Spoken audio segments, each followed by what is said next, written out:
미래학자들 가운데서 앞으로의 시대를 부정적으로 보는 사람이 있는가 하면 긍정적으로 보는 사람이 있습니다.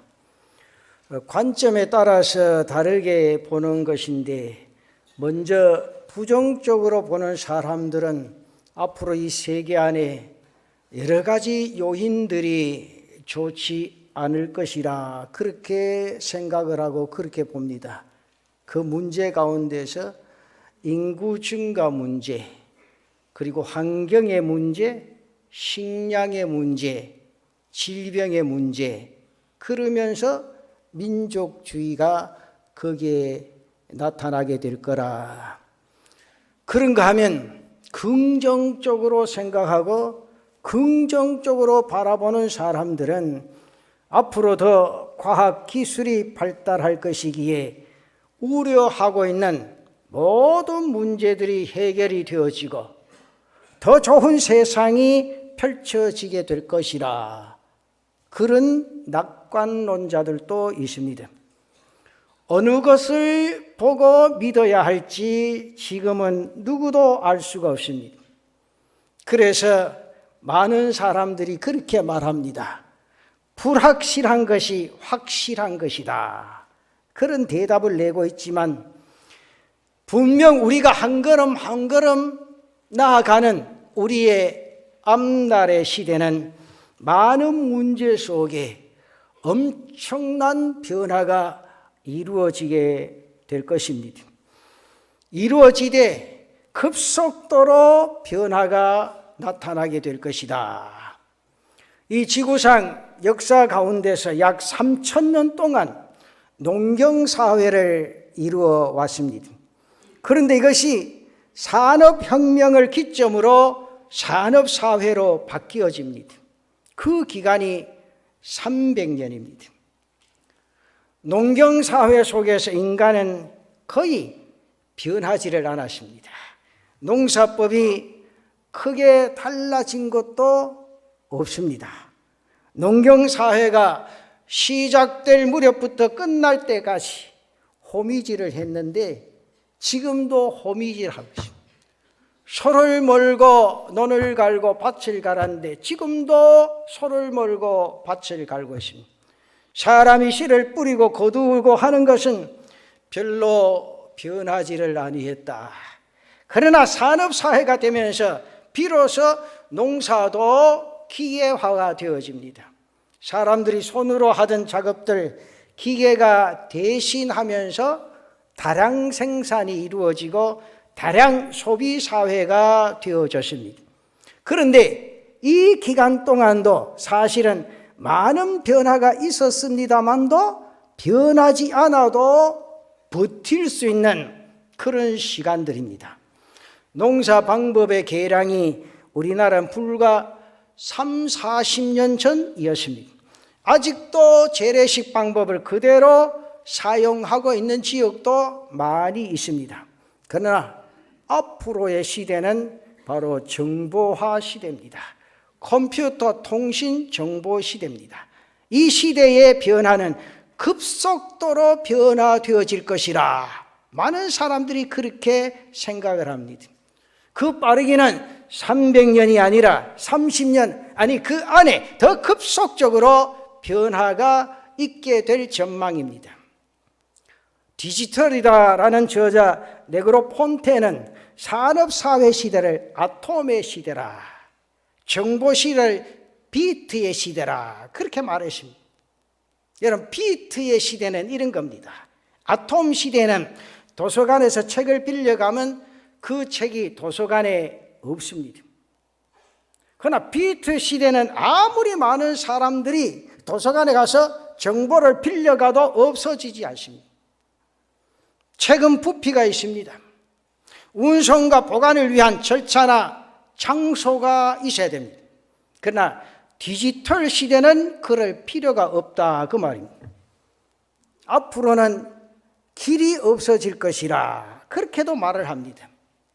여러분, 무슨 말인가 하면 출근하기 위해서 이렇게 차를 빼곡히 밀려 고생하는 그런 형태가 사라지고, 길은 단순 운송수단으로, 여행수단으로 사용되어질 것이라 그렇게 말들을 합니다. 왜 그렇습니까? 집에서 통신망을 통해서 근무하게 되어진다. 이러한 변화, 이러한 많은 달라지는 모습이 일어나게 될 것이라. 그래서 인간이 살아가는 방식도 무척이나 달라지게 될 것이라 그렇게 말합니다. 때문에 이 시대에 우리 스스로가 적응하면서 살아가려면 내 자신의 사고방식이 달라져야 한다. 살아가는 방법이 달라지고 사고방식도 달라지고 급격한 변화 속으로 들어가고 달라져야 한다. 그 말이죠. 언젠가부터 많은 사람들이 신세대 시대라 그런 말들을 했습니다. 어디로 튈지 모른다고 해서 X세대라 그렇게도 말했습니다. 그러더니 다시 N세대라, 네트워크 세대라 그렇게 말합니다. 이들의 의식이나 사고방식이 엄청 변하고 다릅니다. 이들과 더불어 살기 위해서는 이들을 가르치고 또 이들을 세우기 위해서는 나의 사고방식도 달라져야 한다. 그러죠. 그리고 이들이 앞으로 이 시대의 주인공들이 되어 살아갈 터인데 이들과 더불어 땅 위에 인생의 삶을 살아가기 위해서는 사고방식이 달라져야 한다. 그 말이죠. 자기 주장이 분명하고 자기 감정에 솔직하고 자유분방한 이 아이들에게 매력 있는 부모가 어떤 부모인가? 가르치는 매력 있는 교사가 어떤 분인가? 매력 있는 선배가 되어져야 아니하겠는가? 물론 저들의 입장만 생각한다는 거 아닙니다. 신세대는 구세대를 이해하는 노력도 분명히 필요하고 있어야 합니다. 이것이 서로가 균형을 이루어 나갈 때 조화로운 사회가 되어지게 될 겁니다. 그러면서 믿음을 가진 신앙인들은 더 영적으로 나아가야 한다. 이 시대에 문제점이 하나 있습니다. 여러분 옛날보다 살기 좋아지면서 여러분들 스스로가 하나 기억나는 거 없습니까? 생활의 삶 속에 무엇이 느껴집니까? 응? 생각 없이 삽니까? 공허함입니다. 옛날에는 공허함을 가질 시간이 없었어요. 여유가 없었습니다. 집안이 북적북적해서 그런 생각조차 할 시간도 안 나고 여건도 안 나고 환경도 안 됐습니다. 그러나 모든 문화가 발전되어지고 나 자신에게 스스로 많은 시간이 주어짐으로 인해서 한 가지 나타난 게 나에게 공허함이 왔다는 겁니다. 모든 것이 풍족하고 여유 있는 시대가 됨으로 인해서 모든 것이 기계화되어지고 정보망을 통해서 되어지기에 인간성을 상실하고 그리고 하나 잃어버린 게 사랑을 잃어버리게 된다. 너무 편하면서도 복잡하고 너무 단순하면서도 사람과의 적적이 충분치 않은 데서 오는 식상함에서 영적인 공허함이 왔다. 그리스도인들에게도 오는 영적인 공허함이 왔다. 옛날에는 영적인 공허함이 올 시간이 없었습니다. 왜냐하면 새벽부터 일어나서 새벽 기도 마치면 부엌에 가서 불 떼고 빨리 밥을 먹고 밭에 가서 밭에 일을 하고 논에 일을 하고 하루 종일 일 속에서 살아가는 그런 모습 가운데 공허함이 있을 수가 없어요. 요즘 교회도 주일날 아침 예배만 드리면 자신의 시간을 가지려고 하는 그런 모습들 굉장히 많습니다. 많은 교회들이 새벽 기도를 폐지해버립니다. 주일날 단순히 한 번 예배함으로써 자신이 주일을 지켰다고 생각하는 그런 시대에 우리가 살아가고 있습니다. 거기서 오는 게 뭐냐? 영적인 공허함이라. 이것을 피할 수가 없다. 저는 목회하면서 제가 끝날 때까지 우리 성도들에게 가장 해야 될 중점이 뭐냐? 영적인 공허함이 사라지게 하는 일이다. 영적인 공허함이 사라지게 하는 것이다. 그러기 위해서 금년 한 해는 십자가 능력으로 세상을 이기라. 세상의 것을 바라보고 세상 쪽으로 따라가는 것이 아니라 매 순간순간 주님 십자가 때문에 내가 이렇게 구원받은 백성으로 땅 위에 인생의 삶을 살아간다. 하나님 앞에서 자신의 모습을 단정히 하고 영적인 삶의 역사를 믿음으로 이루어갈 수 있는 귀한 은혜가 있기를 바랍니다. 때문에 우리가 중요시해야 하는 것은 우리의 영적인 삶의 모습입니다. 바로 삶의 내용입니다. 앞으로 이러한 시대에서 건강하고 복되게 사는 것은 영적으로 건강함을 가지는 것이라. 여러분, 영적으로 건강해야 그 속에서 인생의 삶의 의미를 찾고 목적과 목표를 이루면서 자신의 인생의 삶을 담대하게 살아갈 수 있게 되어진다. 이것을 위해서 우리는 날마다 새로워져야 합니다. 그래서 우리가 새로운 피조물로서 이 땅 위에 인생의 삶을 달려갈 수 있는 그런 은혜가 있기를 바랍니다. 더욱 영적인 사람이 되어질 수 있는 사랑하는 성도들 되시기를 바랍니다. 영적인 사람이 건강한 사회를 이루고 건강한 삶을 지켜나갈 수 있고 건강한 사회생활을 할 수가 있다. 그것은 어디에서만 가능하냐? 그리스도 안에서만 가능하다. 그래서 본문에서 오늘 5장 17절에 그렇게 말합니다. 그런즉 누구든지 그리스도 안에 있으면 새로운 피조물이라. 이전 것은 지나가시니 보라 새것이 되었도다. 사랑하는 성도 여러분, 그리스도 안에서 새로워지는 은혜가 있으시기를 축원합니다. 여기서 새로운이라는 말이 바로 카이노스의 새로움을 말합니다. 이것은 질적으로 완전히 다른 새것, 새로운 사람이 된다는 그 말씀의 의미입니다. 예수님께서 공생애를 시작하시면서 첫 이적을 행하신 것이 무엇입니까? 바로 갈릴리에서 물로 포도주를 만드신 사건입니다. 물이 포도주가 되었습니다. 여러분 잘 생각하세요. 포도원에게 물을 탄 것 아닙니다. 맹물이 포도주가 된 겁니다. 이 이적은 완전한 카이노스의 이적입니다. 전혀 다른 차원으로의 창조를 가리킵니다. 이것은 그리스도 안에서 행하실 때 나타나는 이적입니다. 사랑하는 성도 여러분, 그리스도 안에 있을 때 이러한 창조, 이러한 변화가 일어나는 역사가 나타나게 될 줄로 믿습니다. 이 이적은 앞으로 그리스도로 인하여 그분 안에서 완전히 새로워질 사람, 세상을 미리 보여주는 이적입니다. 사랑하는 성도 여러분, 그리스도 안에 있을 때 우리는 이러한 새로움을 누리고 이러한 새로움을 발견하고 이러한 새로움을 얻게 되어진다는 사실입니다. 사도 바울이 이것을 철저하게 체험한 사람입니다. 사도 바울의 신학의 핵심이 바로 뭡니까? 그리스도 안에서입니다. 이것은 바울 신학에 있어서 매우 중요한 요소입니다. 그는 그리스도를 발견하고 그리스도 안에 있음으로 인해서 자신의 인생의 삶이 완전히 180도 달라지는 새로운 창조적인 삶을 살아가게 되어졌다. 가말리엘과 같은 유능한 율법학자, 역사가 철학자가 되기를 꿈꿨던 그가 예수 믿는 사람을 핍박하기 위해서 다메섹으로 달려가던 그가 단 하나 그리스도 안에 들어감으로 오히려 그리스도를 증거하는 사람이 되었습니다. 증거할 뿐만 아니라 그리스도 안에서 더욱 발견하기 위하여 자신이 그렇게도 소중하게 여기던 모든 것들을 배설물로 여겼다고 했습니다. 그가 그리스도 안에서 인생의 삶을 달려갈 때 그의 가치가 달라졌습니다. 그의 인생의 삶의 방향이 달라졌습니다.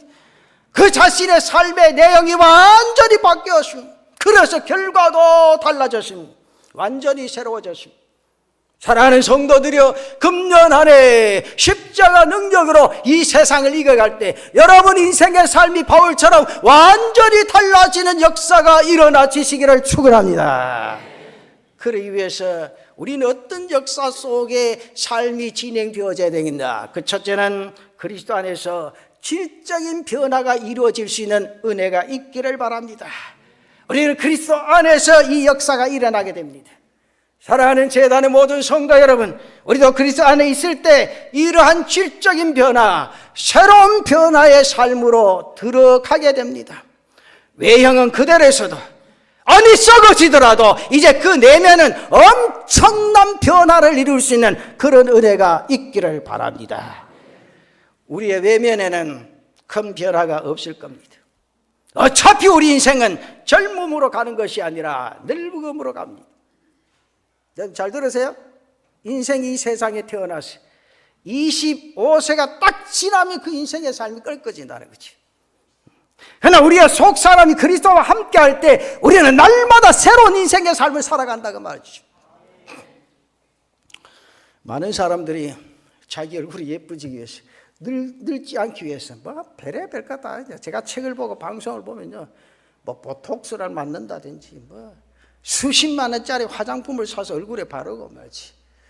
그래서 목사님도 한번 발라보셔서 눈에 주름기가 없어질 겁니다. 내가 그래서 그분한테 말을 안 했지만, 집사님요, 밖으로 난 주름살 없어진다고 쏙 나이가 없어지나 젊어지나? 아니요.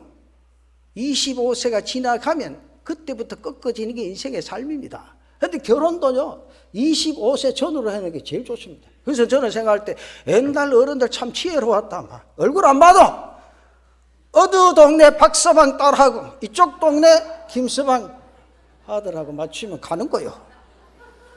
그래서 불행한 게 있어요? 요새 선 많이 보는 사람, 어떤 목사님 내보고 그렇지. 목사님 중매 좀 해서 안 한다. 목사님은 중매 안 했습니까? 나는 봤다. 첫 번에 했다 그냥. 두 번 볼 것도 없다. 왜? 사람이 하나님께서 창조하신 인생은요, 다 장단점을 가지고 태어납니다. 그래요. 어느 사람이 다 장점만 가지고 태어난 사람 없어요. 단점도 있어요. 근데 그 장단점 속에서 우리는 그것을 무시하고 살아갈 필요 없이 그대로 받아들이고 순응하면 되는 거예요. 오늘 여기 앉은 처녀 총각 있으면 25세가 넘었다 생각하면 빨리 가요. 25세 넘었으면 금년에 다 가. 금년에 주례 다 하고 보내줄게. 그래서요, 그게 왜냐하면 심리학적으로 책을 보세요. 25세까지는 모든 이 육체의 기능들이 생성되면서 활력을 가지고 성장하는 거예요. 그런데 25세가 딱 지금 26세부터는 다 꺾여져 가요. 그래서 25세 내외로 태어난 아이들이요, 굉장히 잘 성장하고 지혜롭다는 거죠. 희망이 없나?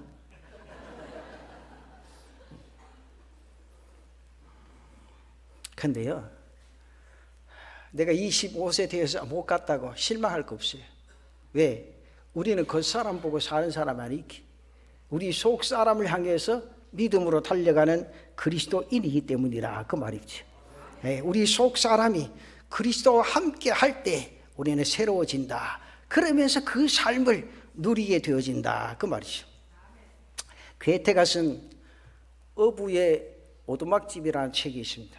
이 책의 내용을 읽어보고 제가 큰 감명을 받은 게 있어요. 내 왜 그렇게 살지 못했는가? 그 오두막집에 보면 은등잔이 하나 있습니다. 이 은등잔에 불을 쫙 밝히면 오두막 안 전체가 온통 은빛으로 변하는 거예요. 그 오두막집의 재료는 통나무도 은빛으로, 마루도 은빛으로, 문도 은빛으로, 장식해놓은 모든 가구가 은빛으로 변합니다. 이 모든 것들이 다 그 신비로운 등잔으로 인하여 온통 은빛으로 변해 나간다는 거지. 저는 이 이야기를 딱 읽으면서 그리스도가 내 안에 있습니다. 그렇죠? 내가 그리스도 안에 있습니다.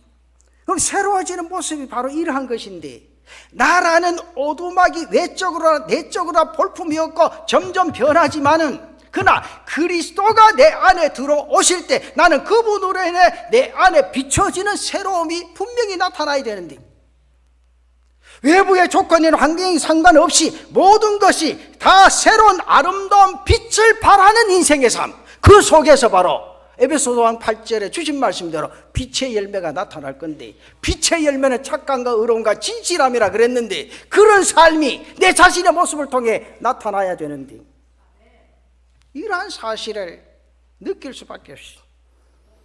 그리스도 안에 나 자신이 어떻게 변화되어져 가고 있는가 생각하면서, 그리스도가 내 안에, 내가 그리스도 안에서의 새로움을 발견하고 십자가 능력을 가지고 힘차게 달려가는 제단의 성도들 되시기를 바랍니다.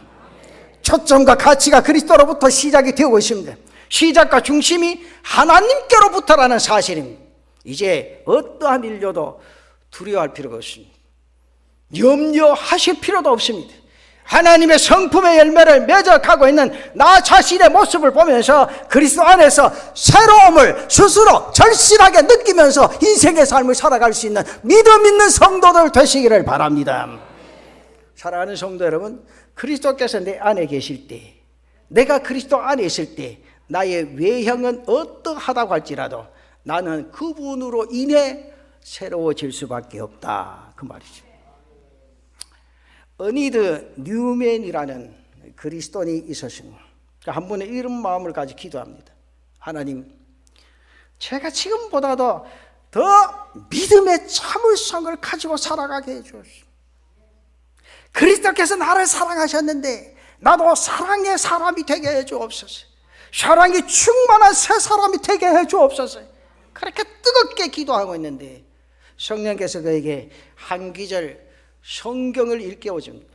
그 내용의 말씀이 에스겔 36장 26절에 있는 말씀. 또 새 영을 너희 속에 두고 새 마음을 너희에게 주되 너희 육신에서 굳은 마음을 제거하고 부드러운 마음을 줄 것이며. 그런데 이 성경을 찾아 읽는 그 순간 마음에 깊이 새기고 그는 새롭고도 귀중한 사랑의 역사가 그의 마음속에 스며들게 됩니다. 또 그가 그토록 바랐던 것이 순간적으로 정신적인 변화를 일으키면서 나타날 때 정말 내 스스로가 흥분할 정도로 감격하고 흥분할 정도로 놀랐다고 했습니다. 그는 그때 이러한 현상을 봅니다. 그의 마음의 모습은 마치 잡동사니로 되어 있는 쇠붙이로 잔뜩 실은 수레와도 같았다 그랬습니다. 그것들이 다 더러웠습니다. 녹이 쓸어 있었습니다. 아무짝도 쓸모없는 그런 것들이었습니다. 그런데 그가 그 잡동사니를 이상한 기분으로 바라보고 있는데 그 쇠붙일 중에 하나가 점점 빛을 발합니다. 마침내 순금이 되어가는 것을 발견하게 됩니다. 다시 성령이 그에게 증거해 주는데 이러한 현상은 그가 경험하는 마음의 변화가 이루어지는 과정을 보여주는 것이라고 했습니다. 다시 말씀드리면 그가 계속해서 그리스도 안에 있을 때 서서히 계속적으로 새로워지는 창조를 보여주는 것이었다, 그 말입니다.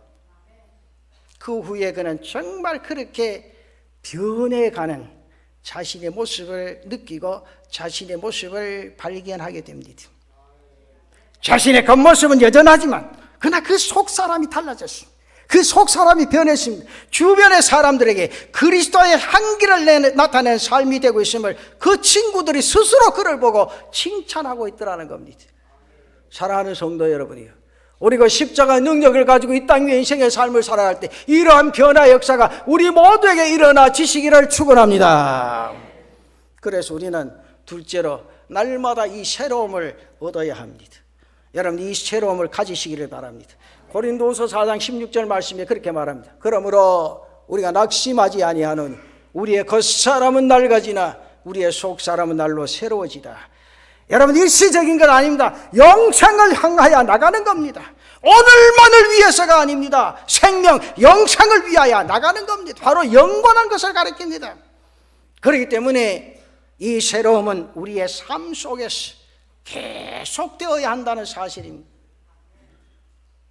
유행이 지나서 후식이 되어버려 새로운 것을 추구하는 것이 아니라 그 힘을 유지하기 위해서 더 큰 능력을 얻고 열매를 내기 위해서 계속 나 스스로가 새로워져야 한다.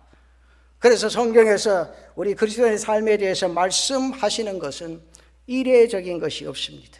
성경을 보면 날마다 성령의 충만함을 받아라, 매일 성령의 충만함을 입어야 하는 것을 의미하듯이 계속되어야 하는 겁니다. 이렇게 새로워진다는 것, 또한 계속적으로 새로움으로 나아가야 한다는 것을 의미합니다.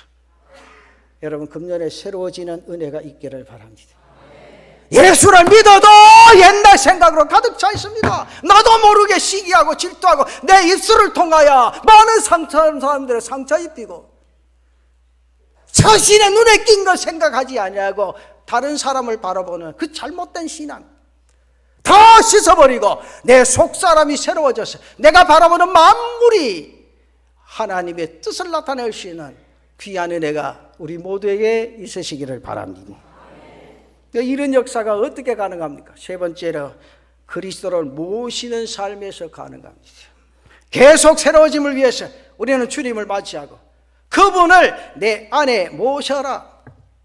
주님이 찾아오시지만 내가 그분을 모시지 않고 그분의 빛은 내 속에 비칠 수가 없습니다. 그분이 내게 영향력을 나타낼 수가 없습니다. 분명히 요한계시록 3장 20절에 그렇게 말합니다. 볼지어다 내가 문 밖에 서서 두드러노니 누구든지 내 음성을 듣고 문을 열면 내가 그들에게로 들어가 그와 더불어 먹고 그는 나와 더불어 먹으리라. 그렇게 말합니다. 여러분 스스로가 주님 모시는 은혜가 있기를 바랍니다. 지금 여러분 속에 주님 계십니까? 세상의 모든 것들이 씻겨 내려가는 정말 싸그리째 내 가슴속에 사라지는 내가 그리스도 안에 들어가는 그 축복의 역사가 오늘 우리에게 나타나지기를 바랍니다. 홀맨 헌트라는 화가가 그린 세상의 빛이라는 유명한 그림이 있습니다. 여러분도 다 그분 그 그린 그림을 보셨을 겁니다. 우리가 쉽게 볼 수 있는 성화입니다. 그 그림에는 한 사람이 등불을 들고 오랫동안 굳게 닫혀 있었던 것을 보이는 문 밖에 서 있습니다.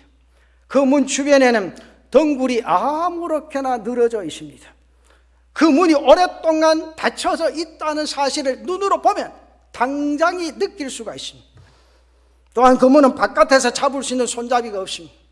그러니까 등불을 들고 있는 사람이 들어가려고 하지만 손잡이가 없기 때문에 안에서 열어주지 아니하면 도무지 들어갈 수가 없습니다. 이것은 예수님과 우리와의 관계를 상징적으로 표현한 그림입니다. 예수님께서 내 안에 들어오시려면 우리 안에 들어오시려고 해도 우리가 마음을 열지 않으면 주님께서 내 안에 들어오실 수가 없다. 그리고 내가 그분 안에 머물 수가 없다. 그러나 그분을 내 안에 모시고 그분 안에 머물 때 그분과 함께하는 인생의 삶을 살아갈 수 있게 되어진다. 사랑하는 성도들여, 금년에는 그분 안에서 살아가는 축복이 여러분들에게 임하시기를 축원합니다. 이 안에서 새로움의 삶의 역사를 이뤄가는 제단의 성도들 되시기를 바랍니다. 계속적으로 이 새로운 삶을 이루어갈 수 있는 우리 모두가 되시기를 축원합니다. 요한복음 15장 5절에서 주님께서 분명히 말씀합니다. 나는 포도나무여 너희는 가지라. 그가 내 안에 내가 그 안에 거하면 사람이 열매를 많이 맺나니 나를 떠나서는 너희가 아무것도 할 수 없음이라. 그가 내 안에 내가 그 안에 있을 때 이 사람은 열매를 많이 맺는다고 말씀합니다. 그리스도 안에서 하나 되는 모습을 말씀하고 있습니다. 단지 그리스도만이 내 안에 계시는 것이 아니라 내가 그리스도 안에 있고 하나 될 때 열매를 맺게 되어진다, 그 말입니다. 그런데 이 열매는 단지 일회성이 아닙니다. 계속되는 생명력입니다. 포도나무와 가지가 하나 될 때 자라게 되옵니다. 포도나무가 가지가 하나 될 때 자란 후에 매년 계속적으로 새 가지를 내면서 그 가지 속에 열매를 맺게 되는 겁니다. 여러분, 열매를 맺는다는 말씀 보세요. 나무와 가지가 따로 있을 때 절대로 열매를 낼 수가 없습니다. 연결되어 있습니다. 하나가 되어집니다. 하나일 때 나무 가지는 새 가지를 내고 새로운 열매를 맺게 되는 겁니다. 이와 같이 우리가 그리스도와 하나 될 때 우리는 새로운 가지를 내고 그 가지 속에서 풍성한 열매를 맺게 될 줄로 믿습니다. 그 은혜, 그 축복의 역사가 금년 안에 여러분 삶 가운데 나타나시기를 바랍니다. 미국의 시인 롱펠로는 노년기에 건강함을 잃지 않는 그런 사람으로 유명합니다. 비록 머리에 머리카락이 휘어지고 여전히 자기 겉모습은 달라지지만은 정력적으로 활동을 했습니다. 누군가가 그에게 건강의 비결이 무엇입니까? 그렇게 묻습니다. 그는 한창 꽃이 피고 있는 사과나무를 딱 바라보면서 가리킵니다. 그래서 이렇게 대답합니다. 사랑하는 형제여, 저 나무를 한번 바라보라고. 매우 오래된 고목이 아니냐. 그래도 올해 피운 꽃이 그 어느 때보다 훨씬 아름답다오. 또 아직까지도 매년 새 가지를 뻗어내고 있고 저 사과나무처럼 나도 매년 조금씩이나마 새 가지를 뻗어내려고 노력하고 있고 열매를 맺고 있지요. 그랬습니다. 지난번에 김형석 교수가 텔레비에 나왔습니다. 그가 금년에 100세입니다. 100세. 행복의 순간이 어떠냐 그랬을 때 내가 나이가 들면서 날마다 행복을 느낀다. 자신의 삶의 인생의 최고로 영광롭고 최고로 활발하게 움직인 시기가 60세부터 80세라. 그러면서 100세가 돼서 노 교수가 나와서 말하는 말이, 내가 작년에 그렇게도 행복했다고 그랬지. 99세가 되면서. 왜 그렇게 행복했습니까? 많은 사람들이 나를 불러줘서 강의를 했다는 거 아니에요. 강의를. 지금도 꼿꼿하게 서서 그분에게 배울 것이 많다. 저는 그렇게 생각합니다. 사랑하는 성도들이요, 이제 연세 나이 하나 더 들어도 실망하십니까? 실망하지 마세요. 내가 한 걸음 한 걸음 나아가는 그 순간 주님이 내 안에 계시고 내가 주님 안에 있을 때 날마다 더 아름다운 꽃을 피울 수 있는 시간과 여건과 환경이 주어진다는 사실을 생각하고 어제보다 오늘보다 내일 더 감격하고 행복하게 살아가는 제단의 성도들 되시기를 바랍니다. 우리가 그분과 하나 될 때, 그리스도와 하나 될 때, 그분 안에 있을 때 우리는 새로워지고 더 감격 속에 더 행복한 인생의 삶을 살아가게 된다는 사실입니다. 그분으로 인해 계속 새로운 인격으로 성숙한 성품의 열매를 맺고 가치의 변화, 삶의 내용의 변화가 이루어지면서 날마다 여러분 감격 속에 젖어드는 신앙의 삶이 되시기를 바랍니다. 나이 먹었다고 슬퍼하지 마세요. 괴로워하지 마세요. 고목에서 피어나는 꽃이 더 아름답습니다. 더 아름답습니다. 여러분 금년에 은퇴하셨다고 어떤 분은 내가 벌써 은퇴인가 그래도 은퇴하셨다고 실망하지 마세요. 지금부터 여러분의 삶이 시작입니다. 시작입니다. 세상에 그 다 내어놓고 노리고 오직 주님만 바라보고 하나님 내게 주신 사명이 무엇인가를 생각하고 느끼면서 제단에 엎드려 하나님께로 날마다 더 가까이 가는 그 순간 얼마나 행복하고 감격한 것이냐, 그 삶의 역사를 이루어갈 수 있는 은혜가 있으시기를 바랍니다. 그리고 마지막, 오늘 우리에게 주신 사명이 있습니다. 오늘 잘 들으십시오. 직분을 가지신 분이나 안 가지신 분이나 가정의 호주나 아내나 부모나 자식이나 이 말씀 꼭 기억해야 됩니다. 마지막 네 번째, 화목하게 하는 능력을 가지라. 여기에 여러분의 인생의 삶에 진정한 행복이 있게 될 줄로 믿습니다. 여러분의 인생의 삶에 능력이 나타나게 될 줄로 믿습니다. 오늘 말씀에서 우리로 화목하게 하셨다. 본문 18절에 분명히 말합니다. 모든 것이 하나님께로 났으니 그가 그리스도로 말미암아 우리를 자기와 화목하게 하시고 또 우리에게 화목하게 하는 직분을 주셨다. 화목자, 그는 분명히 새로운 사람입니다. 화목자, 그 사람 분명히 행복한 사람입니다. 그리스도 안에 새로 가질 때 우리는 화목자로 서게 됩니다. 사랑하는 성도들이여, 여러분 가정에서 호주로서 화목자가 되시기를 바랍니다. 아내로서 화목자가 되시기를 바랍니다. 부모로서 화목자가 되시기를 바랍니다. 자녀들로 화목자가 되시기를 바랍니다. 오늘 여러분에게 직분을 주셨습니까? 화목자의 직분을 지키는 성도들 되시기를 축원합니다. 이 직분 감당하지 못하고 자신의 인간의 이성이나 감정으로 대들지 말라요. 하나님께서 내게 주신 직분은 누구에게든지 동등하게 화목자의 직분을 주셨다는 겁니다. 내 한 사람이 들어감으로 말미암아 그 속에 행복이 주어지고, 내 가정에 내 한 사람을 통해서 가정이 화목하고, 내가 있는 직장에서 나 때문에 직장이 행복해하고, 내가 속해 있는 그 터에서 하나님의 뜻을 이루어가는 화목자의 사명을 감당하죠. 저는 죄송합니다. 제가 말하는 게 시험 들지 마세요. 제가 기도하고 설교한 거니까. 정말로 제가 한 달 동안 그렇게 하나님이요, 우리 교회가 내년에 화목해야 되는데, 첫째 이 설교를 준비하면서 내 스스로부터 화목자가 되게 해 주옵소서. 두 번째는 당회가 화목하게 해 주옵소서. 시무 집사님들이 화목하게 해 주옵소서. 권사님들 화목하게 해 주옵소서. 서리 집사님들 화목하게 해 주옵소서. 온 교회가 이 화목 속에 행복을 느끼는 교회가 되게 해 주시옵소서. 그 은혜를 누리는, 그 축복 속에 살아가는 제단의 성도들 되시기를 바랍니다. 그래야 주위를 화목하게 할 수 있습니다. 그래야 세상을 화목하게 할 수가 있습니다. 이 화목의 자리에 설 때 우리는 행복의 의미를 알고 행복 속에 젖어드는 은혜가 있게 될 줄로 믿습니다. 일의 성공보다, 물질적인 성공보다 내 스스로가 화목 자리에 서게 될 때 진정한 행복을 얻게 됩니다. 여러분, 그것이 축복입니다. 사랑하는 성도 여러분, 우린 절대 현재에 머물러서는 안 된다. 지금 안일하게 살아서 한다. 아무리 좋은 것이라도 시간이 지나면 구식이 되고 맙니다. 지금 우리가 볼 때 아무리 좋은 디자인이나 새로운 상품이라 해도 이보다 더 좋을 수가 없다고 생각을 해도 조금만 가면 내일이 지나면 모레가 지나면 순간적으로 구상품이 되어져 버립니다. 더 나은 세계로 달려가는 성도들 되시기를 바랍니다. 더 나은 열매를 맺을 수 있는 성도들 되시기를 바랍니다.